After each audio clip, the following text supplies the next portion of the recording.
Good morning guys. আজি ৰাতিপুৱা ওলালো আমি তিনিটাই হনুমান মন্দিৰলৈ।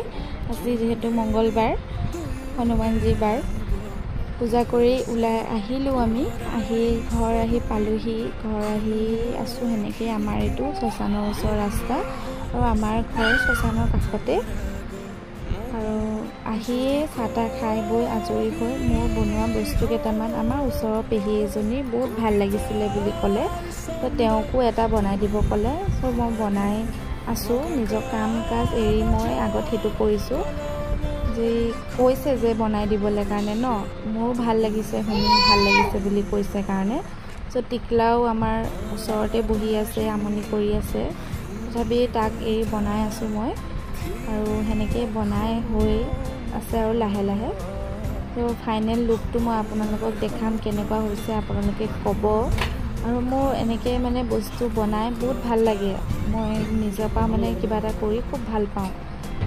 থ্যাংক ইউ গাইজ ভিডিঅ'টো চোৱাৰ বাবে।